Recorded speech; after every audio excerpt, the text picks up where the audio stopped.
안녕하세요. 혹시 경동맥 협착증이라고 들어보셨어요? 이게 목에 있는 혈관이 자기도 모르게 슬슬 좁아지면서 뇌졸중 위험을 확 키우는 병이라던데요. 네, 맞습니다. 증상이 없는 경우도 꽤 많다고 해서 더 주의가 필요하다고 하더라고요. 오늘 당신이 주신 여러 자료들, 의학 정보나 인터뷰 영상, 기사 이런 것들을 가지고 이 조용한 위협에 대해 좀 깊이 파헤쳐 보려고 합니다. 네, 좋습니다.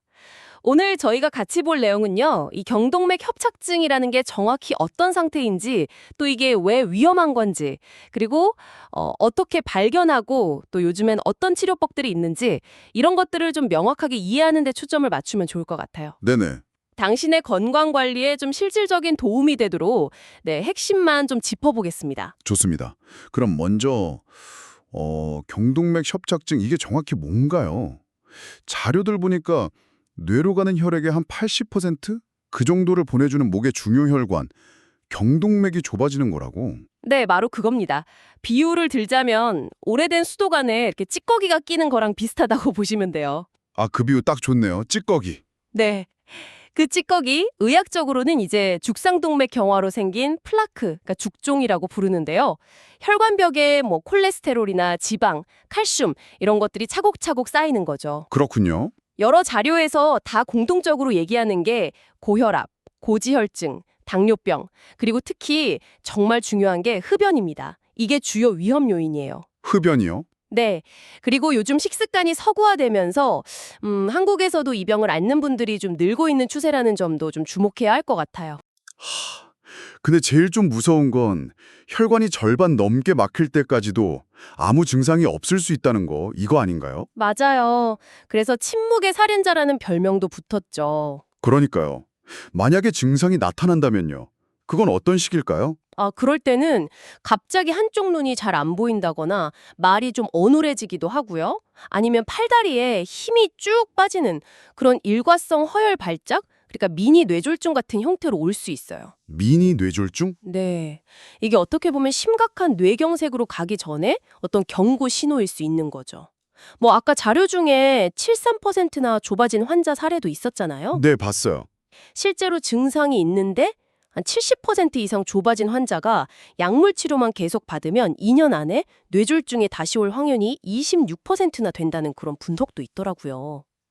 그러니까 절대 가볍게 볼 게 아니죠. 와, 26%면 상당히 높은데요. 그럼 증상이 없을 때 미리 아는 게 정말 중요하겠네요. 어떻게 발견해야 할까요? 가장 기본적으로는 경동맥 초음파 검사가 있어요. 비교적 간단하게 혈관 상태를 좀 볼 수 있거든요. 초음파로요? 네. 근데 이걸로 좀 애매하거나 더 자세히 봐야겠다 싶으면 영상 검사를 하게 됩니다. MRA랑 CTA 같은 것들이요. 이게 각각 장단점이 좀 있어요. 아, MRA랑 CTA? 그 자료들에도 비교가 많던데 핵심적인 차이가 뭐예요? 우선 MRA, 그러니까 자기공명 혈관 조영술은요. 방사선 노출이 없다는 데 큰 장점이고요. 네. 뇌혈관의 어떤 흐름이나 모양 이런 걸 보는데 상당히 효과적이에요. 조영제 없이 찍는 방식 TOF MRA도 있어서 신장 기능이 좀 안 좋은 분들한테도 괜찮을 수 있고요. 보통 뇌 상태를 보는 MRA랑 같이 많이 하죠. 아, MRA랑 같이. 네, 상호 보완적이죠. 다만 아주 미세한 석회화 같은 건 좀 놓칠 수도 있고 폐소공포증 있으면 검사가 좀 힘들 수 있다는 단점은 있어요. 그럼 CTA는요? CT 찍는 거. 네, CTA, CT 혈관 조영술은 해상도가 워낙 뛰어나서 특히 그 혈관벽에 딱딱하게 붙어있는 석회화된 플라크를 보는 데는 아주 강점이 있습니다. 아하. 근데 이제 아시다시피 CT니까 방사선 노출이 있고 또 조영제를 꼭 써야 한다는 점이 좀 부담이 될 수 있죠. 뇌 혈류 초음파 TCD라는 것도 있긴 한데 이건 좀 간접적인 정도고 검사하는 사람에 따라 결과가 좀 달라질 수 있다는 얘기도 있고요. 그렇군요. 그래서인지 어떤 의사 선생님은 그냥 건강검진 목적으로 하나만 딱 고른다면 MRA 그리고 MRI를 같이 하는 걸 좀 더 선호한다 이런 의견도 있더라고요. 아, 네. 이제 진단 방법을 알았으니까 치료는 어떻게 하는지 궁금한데요. 이게 발견되면 무조건 수술이나 시술을 받아야 하는 건가요? 아니요, 꼭 그렇지는 않습니다. 일반적으로는 증상이 있으면서 혈관이 50% 이상 좁아졌거나 또는 증상은 없는데 70% 이상 꽤 많이 좁아졌을 때 그럴 때 이제 좀 적극적인 치료를 고려하게 돼요. 네. 그 외의 경우에는 보통 항혈소판제나 콜레스테롤 낮추는 약, 스타틴 계열 같은 약물 치료랑 생활 습관 개선, 이게 기본입니다. 그럼 그 적극적인 치료가 필요하다면 방법은 뭐가 있을까요? 자료 보니까 크게 수술이랑 시술 두 가지 얘기가 많던데요. 네, 맞아요. 크게 두 가지인데요. 하나는 경동맥 내막 절제술이라고 하는 수술이에요. 말 그대로 목을 직접 열어서 혈관 안쪽 벽에 붙어있는 그 플라크 덩어리를 직접 긁어내는 거죠. 직접 제거하는 거군요. 네, 아무래도 직접 제거하니까 재발 위험이 좀 낮고 효과가 오래 간다는 장점이 있는데 전신 마취를 해야 하고 수술 자체에 따른 신경 손상이나 출혈 같은 위험 부담은 좀 있죠. 그럼 다른 하나는 스텐트 시술인가요? 네, 맞습니다. 경동맥 스텐트 삽입술이라고 하는데요. 이건 보통 다리 쪽 혈관으로 아주 얇은 관, 카테터를 넣어서 좁아진 목 혈관까지 올라가요. 거기서 이제 금속 그물망, 스텐트라고 부르는 걸 딱 펼쳐서 혈관을 넓혀주는 시술이죠. 아, 시술.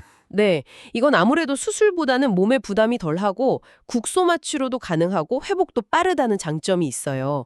그래서 좀 연세가 많으시거나 다른 병 때문에 수술이 좀 어려운 분들께 좋은 대안이 될 수 있죠. 장점이 많네요. 근데 이제 시술하는 과정에서 그 플라크 조각 같은 게 혹시 떨어져 나가서 뇌혈관을 막을 위험이 조금 있어요. 그래서 그걸 막는 장치를 쓰긴 하는데 그런 위험성이 전혀 없는 건 아니고요.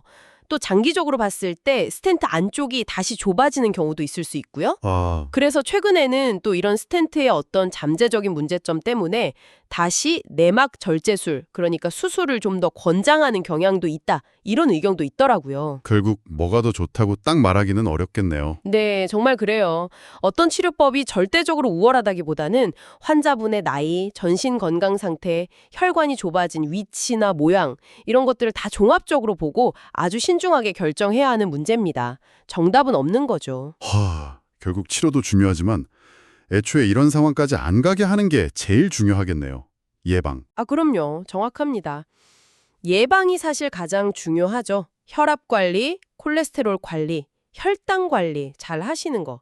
그리고 제가 아까도 강조했지만 금연. 이건 아무리 강조해도 지나치지 않아요. 네. 그리고 식단도 중요하죠.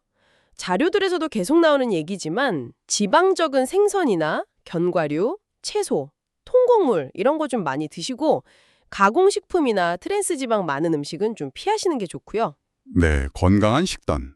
특히 한 40대, 50대 이상이시거나 아까 말한 고혈압, 당뇨 같은 위험 요인이 있는 분들은 정기적으로 경동맥 초음파 검사 같은 걸 한번 받아보시는 게 조기 발견에 정말 큰 도움이 될 수 있습니다. 오늘 경동맥 협착증에 대해서 정말 깊이 있게 알아봤네요.